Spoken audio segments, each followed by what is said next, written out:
आपके साथ अंकिता पाल। ब्रीडिंग की शुरुआत करते हैं। चमोली के डीएम हिमांशु खुराना ने गुरुवार को राजनीतिक दलों के पदाधिकारियों की मौजूदगी में ईवीएम वेयर हाउस का त्रैमासिक निरीक्षण किया है। निरीक्षण के दौरान ईवीएम और वीवीपैट डबल लॉक से सुरक्षित पाई गई। वेयर हाउस में ईवीएम निरीक्षण और डबल लॉक खोलने और सील करने के दौरान पूरी प्रक्रिया की फोटो वीडियोग्राफी की गई है। जिला मजिस्ट्रेट ने वेयर हाउस में विद्युत व्यवस्था, सीसीटीवी कंट्रोल रूम, साफ सफाई और सुरक्षा व्यवस्थाओं का जायजा लिया, जरूरी दिशा निर्देश दिए। निरीक्षण के दौरान अपर जिलाधिकारी विवेक प्रकाश, कांग्रेस से मदन लोहानी और आम आदमी पार्टी के पूर्व प्रभारी अनूप सिंह रावत मौजूद रहे हैं।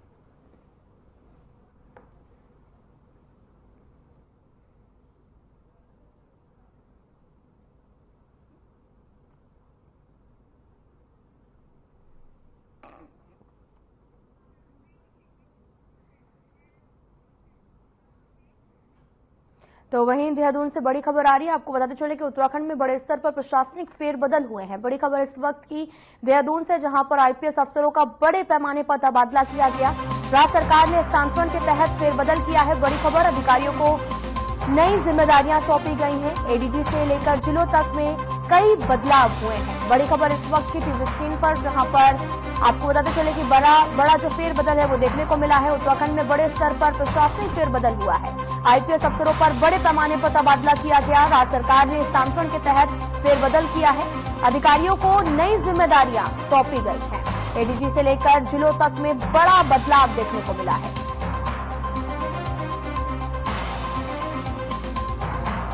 आईपीएस अफसरों का बड़े पैमाने पर तबादला किया गया। राज्य सरकार से स्थानांतरण किया गया। साथ ही अधिकारियों को कई नई जिम्मेदारियां भी सौंपी गई। बड़ी खबर, जहां पर आपको बताते चले कि उत्तराखंड में बड़े स्तर पर प्रशासनिक फेरबदल देखने को मिला है।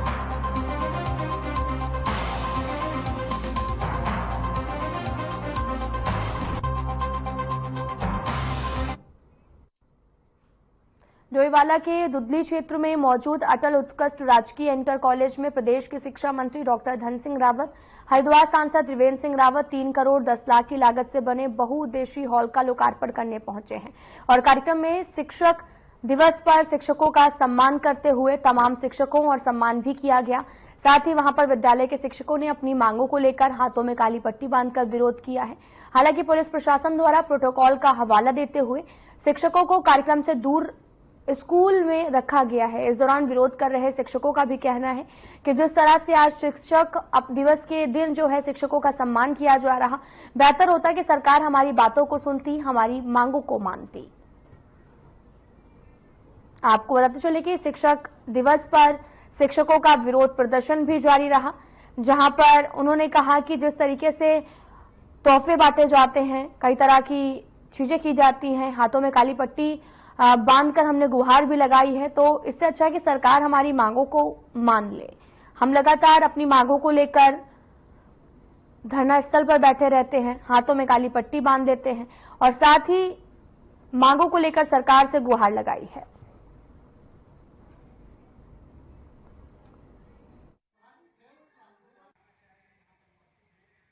सर, ये जो हमारे ऑडिटोरियम का लोकार्पण हो रहा है, हमें इससे कोई आपत्ति नहीं है। हम उसके लिए तैयार हैं कि लोकार्पण हो, लेकिन चूंकि हमारे सीओ साहब ने आज यहाँ पर शिक्षक सम्मान समारोह का आयोजन भी किया है और हम उसके आज विरोध में हैं कि हमें सम्मान देना है तो हमें सम्मान वो दीजिए जो हम 33 साल से 35 साल से एक ही पद से रिटायर हो रहे हैं, हमें पदोन्नति नहीं दी जा रही है।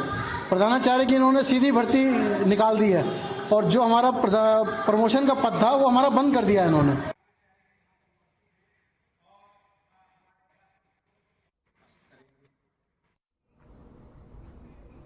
तो बड़ी खबर जहां पर चमोली से है, जहां पर बद्रीनाथ राजमार्ग स्वेलंग के पास में बंद हो गया। हल्की बारिश से टूटा है पहाड़ का आधा हिस्सा। बड़ी खबर इस वक्त की, सड़क से मलबा हटाने का काम शुरू कर दिया गया है। दोनों तरफ गाड़ियों की लंबी लाइनें लगी हैं। बड़ी खबर, हल्की बारिश में टूटा हुआ है, जहां पर सड़क से मलबा हटाने का काम भी लगातार जारी है। दोनों तरफ गाड़ियों की लंबी लंबी कतारें लग गई हैं। सड़क से मलबा हटाने का कार्य लगातार जारी है और राजमार्ग भी बाधित हो गया है। बद्रीनाथ राजमार्ग स्वेलंग के पास में बंद किया गया है। हालांकि आपको बताते चले कि हल्की बारिश के बाद में सड़क से मलबा हटाने का काम भी लगातार जारी है।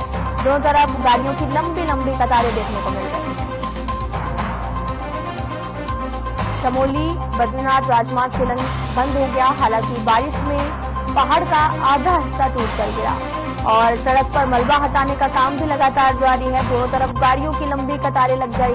लोगों को काफी परेशानियों का भी सामना करना पड़ रहा। आपको बताते चलें कि राजमार्ग सेलन बंद हो गया है। दरअसल हल्की बारिश के बाद में पहाड़ का आधा हिस्सा टूटकर सड़क पर गिर गया। सड़क से मलबा हटाने का काम भी लगातार जारी है।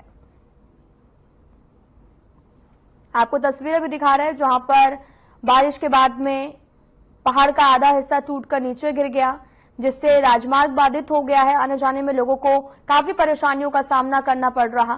साथ ही आपको तस्वीरें भी दिखा रहे हैं जहां पर लोगों की लंबी लंबी कतारें लगी हुई हैं और लोगों को काफी परेशानियों का सामना करना पड़ रहा है। तो वहीं दूसरी तरफ मलबा हटाने का काम भी लगातार जारी है ताकि यातायात को सुचारू किया जा सके। बद्रीनाथ राजमार्ग की तस्वीरें आपको दिखा रहे हैं। सीएम पुष्कर सिंह धामी ने बीजेपी के पदाधिकारियों कार्यकर्ताओं के साथ टिफिन बैठक की है। टिफिन बैठक के दौरान सीएम ने कार्यकर्ताओं के साथ संगठन और राज्य के विकास से जुड़े कई विषयों पर चर्चा की। बैठक के दौरान सीएम धामी ने कहा कि बीजेपी एक राजनीतिक पार्टी नहीं बल्कि परिवार है। पार्टी का प्रत्येक कार्यकर्ता राष्ट्र के विकास जन कल्याण के लिए प्रतिबद्ध है। और सीएम ने साथ ही ये भी कहा कि हम सभी बीजेपी कार्यकर्ता जमीन से जुड़े हुए हैं। इस टिफिन बैठक का उद्देश्य है कि हम सभी कार्यकर्ता एक साथ बैठकर संवाद करें। आपको तस्वीरें दिखा रहे हैं जो कि देहरादून से हैं, जहां पर सीएम धामी ने टिफिन बैठक की है। इस दौरान कार्यकर्ता नेता सभी मौके पर टिफिन बैठक में शामिल हुए और यहां पर खाने के साथ साथ विकास पर बात की गई है।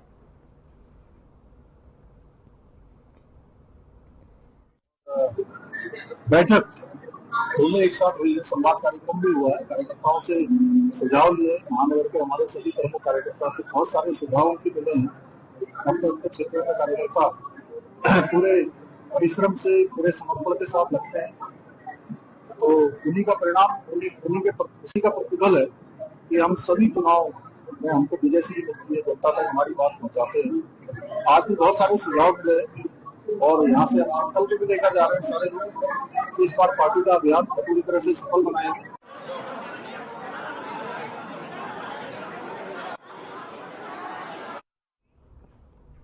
शिक्षा दिवस के अवसर पर आपको बताते चले कि उत्तराखंड राजभवन में कार्यक्रम का आयोजन किया गया।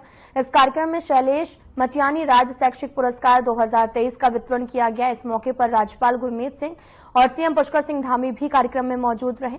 इस अवसर पर उत्कृष्ट कार्य करने वाले 19 शिक्षकों को सम्मानित किया गया है। वहीं राज्यपाल लेफ्टिनेंट जनरल गुरमीत सिंह ने कहा कि इस तरह के सम्मान से शिक्षकों में नई ऊर्जा का संचार होगा, जिससे राज्य की शिक्षा व्यवस्था को बेहतर बनाने में मदद मिलेगी।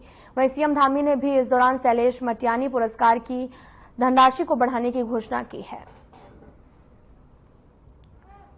जी महोदय, अपनी बात को ये शैलेश मटियानी जो पुरस्कार है, ये पुरस्कार हमारे शिक्षक अपनी उत्कृष्टता को प्राप्त करते रहें और उत्कृष्ट कार्य करें, इसी के हेतु शुरू किया गया था। और आज 19 शिक्षकों को यहाँ पर सम्मानित किया गया है। निश्चित रूप से ये सारे शिक्षक हमारे समाज में, राज्य के लिए एक आदर्श रोल मॉडल के रूप में काम करेंगे और शिक्षा जगत में जितने भी हमारे शिक्षकगण हैं, आज अत्यंत प्रसन्नता है कि उत्तराखंड के परिवार ने, उत्तराखंड के प्रदेश ने अपने शिक्षकों को शिक्षा दिवस के उपलक्ष्य में आज सम्मानित किया। सच कहूं तो ऐसा लगा कि हमने अपने भविष्य के निर्माण को आज सम्मान दिया है। हमारे लिए हमारा जो भी फ्यूचर है वो हमारे युवा हैं, हमारे स्टूडेंट्स हैं। और आज के दिन पर जो हमने संकल्प लिया है कि शिक्षा के द्वारा किस प्रकार से हम राष्ट्र के निर्माण की तरफ अग्रसर हों। अपने माननीय मुख्यमंत्री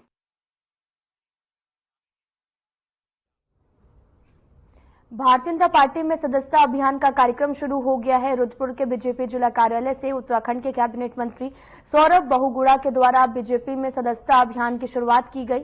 दीप प्रज्वलित की गई है और इस दौरान उधम सिंह नगर बीजेपी के जिला अध्यक्ष कमल जिंदल के द्वारा कैबिनेट मंत्री सौरभ बहुगुणा को बीजेपी की सदस्यता दिलाते हुए प्रमाण पत्र सौंपा गया। शुभकामनाएं दी गई। कैबिनेट मंत्री सौरभ बहुगुणा ने बताया कि देश की number 1 party Bharatiya Janata party के द्वारा सदस्यता अभियान चलाया जा रहा है। यह अभियान 1.5 महीने तक 3 फेज में चलेगा, जिसमें अधिक से अधिक लोगों को बीजेपी के साथ जोड़कर बीजेपी की रीति नीति के बारे में बताया जाएगा।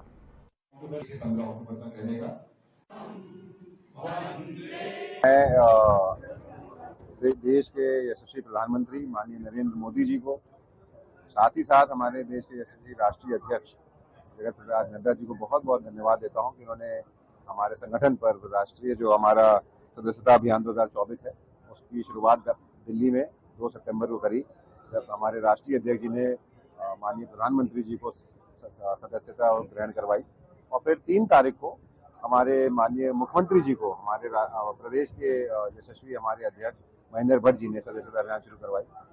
इसी के क्रम में आज उधम सिंह नगर जिले में हमारे जो जिला अध्यक्ष हैं हमारे भाई कमल जिंदल जी, उन्होंने आज आपने देखा किस तरीके से मुझको और हमारे साथ पार्टी के समस्त वरिष्ठ अधिकारियों को आज सदस्यता ग्रहण कराई है।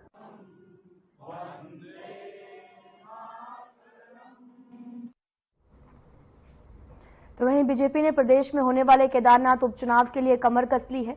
बीजेपी ने प्रदेश महामंत्री आदित्य कोठारी को केदारनाथ उपचुनाव के लिए प्रभारी बनाया है।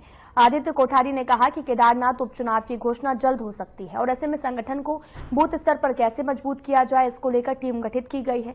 जल्द ही टीम केदारनाथ जाकर वहां की छोटी छोटी समस्याओं का कैसे समाधान किया जाए, कार्यकर्ताओं को किस तरह से चुनाव में काम करना है, इसको लेकर रणनीति तैयार करेगी। साथ ही आदित्य कोठारी ने कहा कि केदारनाथ में कांग्रेस के द्वारा जो दुष्प्रचार किया गया है उसका मुंह तोड़ जवाब कांग्रेस को दिया जाएगा। 10 हैं। आप किससे हैं? उत्तराखंड की केदारनाथ विधानसभा हमारी विधायक शैला रानी राउत जी के निधन के पश्चात खाली हुई है और यथाशीघ्र संभावना है कि वहां के चुनाव की घोषणा होगी। भारतीय जनता पार्टी केदारनाथ विधानसभा के चुनाव की दृष्टि से संगठनात्मक स्तर पर पूरी तैयारियां हमारी हों। हमारा बूथ स्तर तक का संगठन मजबूती के साथ में चुनाव के लिए तैयारी करे, इसके लिए वहां के लिए पार्टी के द्वारा एक टीम का गठन किया गया है। आप किससे हैं? जी फिलहाल यहां रुकते हैं एक छोटे से ब्रेक के लिए।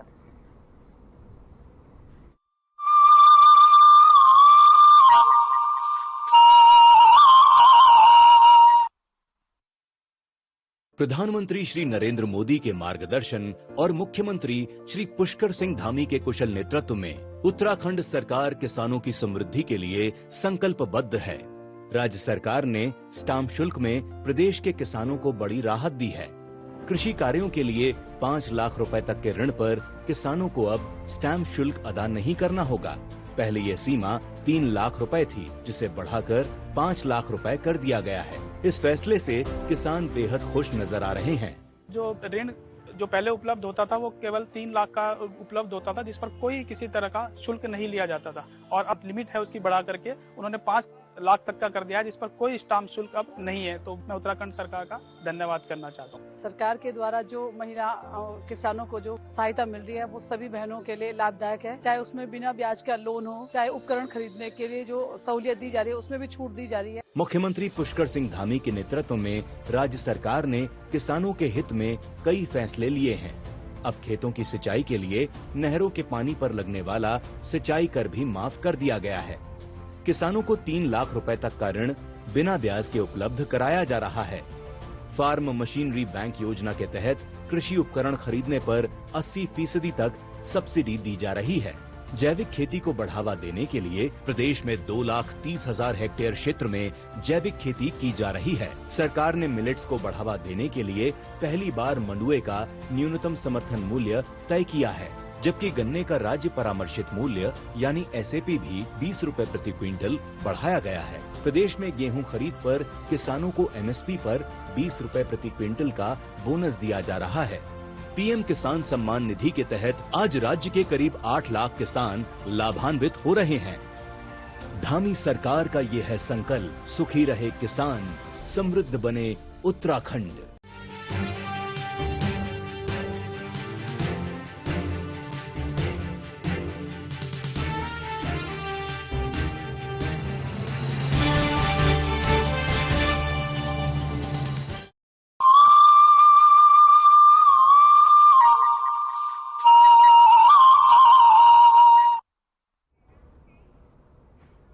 ब्रेक के बाद स्वागत है आप सभी का। रुख करते हैं खबरों की तरफ। कांग्रेस के पूर्व अध्यक्ष गणेश गोदियाल ने बयान जारी करते हुए प्रदेश के सभी बीजेपी सांसदों से एक बड़ी मांग उत्तराखंड के पर्वतीय क्षेत्र के लिए की है।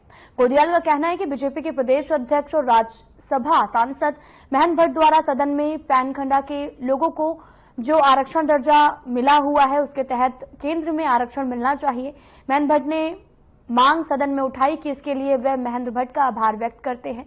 लेकिन महेंद्र भट्ट केवल एक क्षेत्र विशेष के प्रतिनिधि नहीं है बल्कि उत्तराखंड से राज्यसभा सांसद, भारतीय जनता पार्टी के प्रदेश अध्यक्ष। इसलिए महेंद्र भट्ट को उत्तराखंड के पूरे पर्वतीय क्षेत्र को जनजातीय क्षेत्र घोषित करने की मांग संसद में करनी चाहिए। बीजेपी प्रदेश अध्यक्ष महेंद्र भट्ट का कहना है कि ओबीसी आरक्षण को लेकर मानक तय है, संविधान में इसका उल्लेख भी किया गया है, उन मानकों के बाहर कोई निर्णय नहीं हो सकता है। उन्होंने कहा कि राज्य सरकार किन किन क्षेत्रों को ओबीसी और जातीय क्षेत्र घोषित करती है, इसके बाद ही केंद्र सरकार इस पर निर्णय करती है। संसद के निवर्तमान सत्र में भारतीय जनता पार्टी के उत्तराखंड प्रदेश के अध्यक्ष और राज्यसभा में सदस्य श्री महेंद्र भट्ट जी ने एक बहुत ही महत्वपूर्ण प्रश्न उठाया।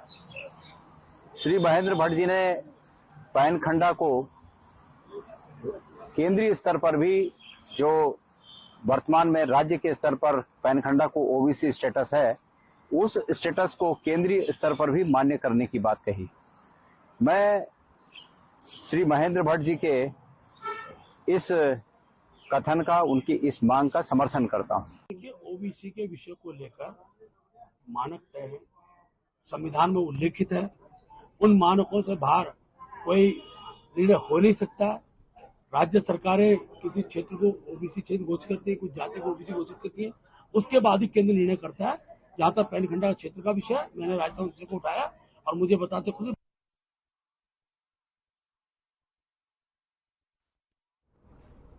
कुछ समय पहले केदारनाथ क्षेत्र में आई आपदा के चलते मुख्य विपक्षी दल कांग्रेस की केदारनाथ प्रतिष्ठा रक्षा यात्रा स्थगित हो गई थी, जिसके बाद में कांग्रेस पार्टी दोबारा शुरू करने की तैयारी कर रही है। और इस बात को लेकर कांग्रेस के प्रदेश अध्यक्ष करण महारा ने कहा कि केदारनाथ क्षेत्र के प्रशासन से लगातार संपर्क में है। जैसे ही केदारनाथ धाम का पैदल मार्ग बन जाएगा, जहां से यात्रा स्थगित हुई थी, वहीं से दोबारा से शुरू करेंगे।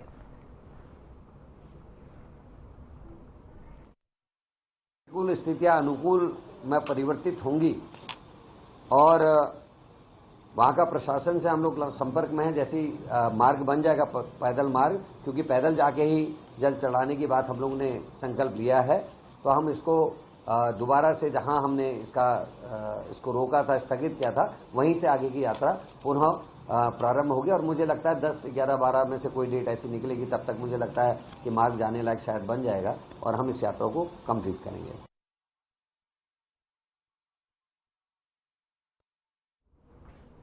उत्तराखंड में आईपीएस अधिकारियों के बंपर तबादले किए गए। पुलिस मुख्यालय स्तर पर दायित्व में भी बदलाव किया गया और साथ ही मणिकांत मिश्रा को उधम सिंह नगर का एसएसपी बनाया गया। आयुष अग्रवाल टिहरी के एसएसपी बने और श्वेता चौबे को सेना नायक आईआरबी की जिम्मेदारी दी गई। इसके साथ ही अर्पण यदुवंशी को सेना नायक एसडीआरएफ की जिम्मेदारी दी गई है।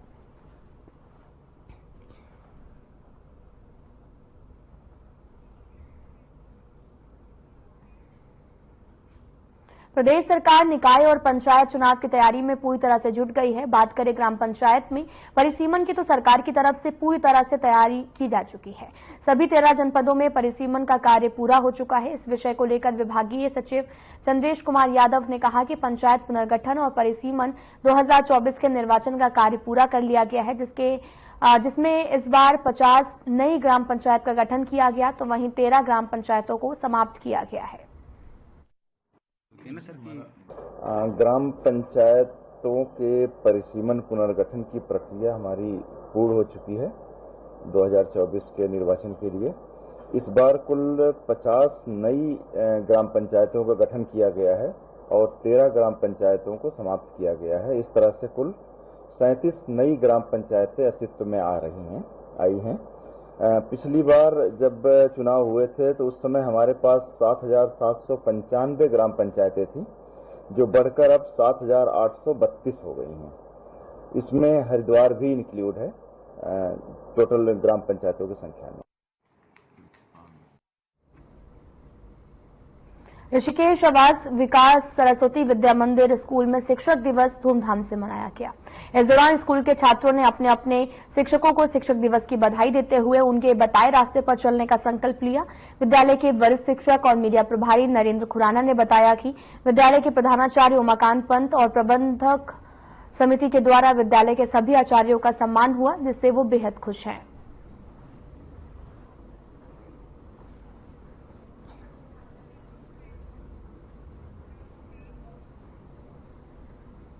बंगाली समुदाय के आरक्षण पर बीजेपी विधायक मुन्ना सिंह चौहान के बयान पर उत्तराखंड के बंगाली समुदाय के अलावा क्षेत्र के पंजाबी समाज के लोगों में रोष है। पंजाबी समाज के लोगों का कहना है कि बंगाली समाज और पंजाबी समाज आजादी की लड़ाई में अहम भूमिका निभा चुका है। साथ ही सिख और बंगाली समाज के कई लोगों ने आजादी में अपने जीवन की आहुति दी है।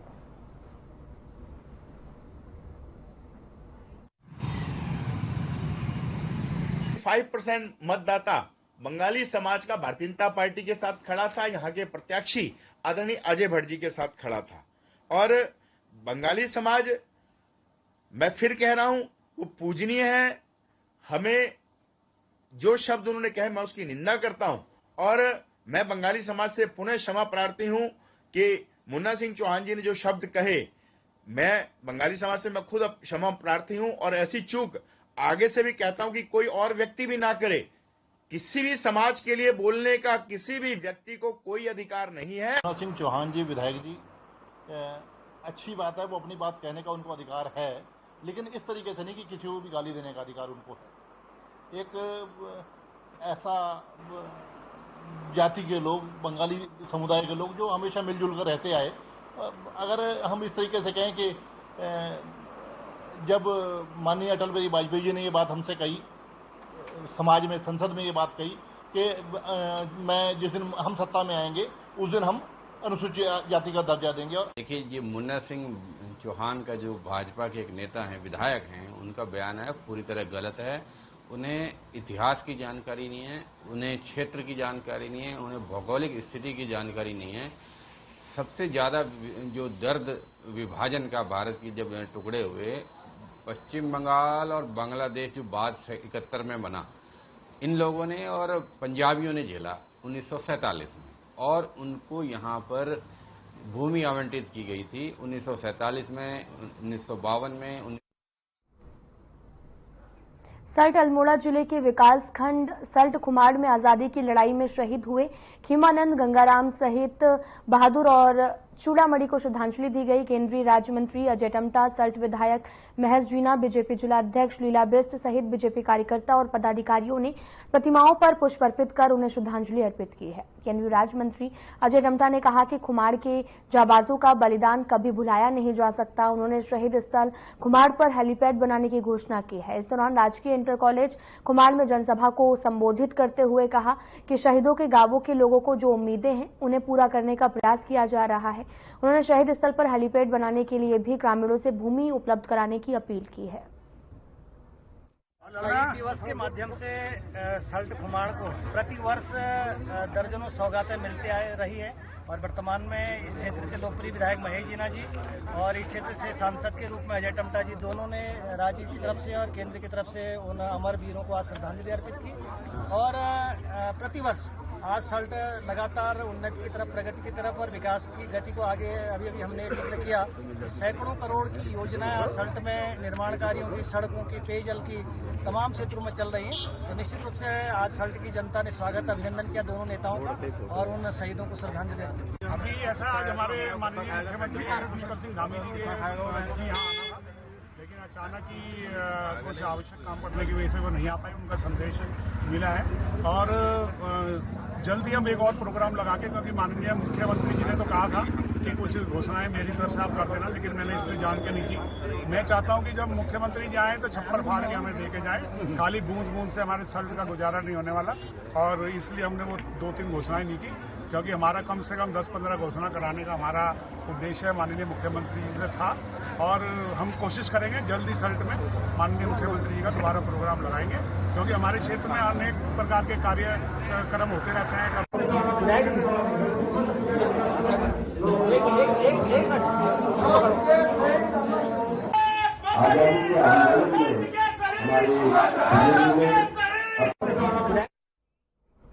फिलहाल में इतना ही। नमस्कार।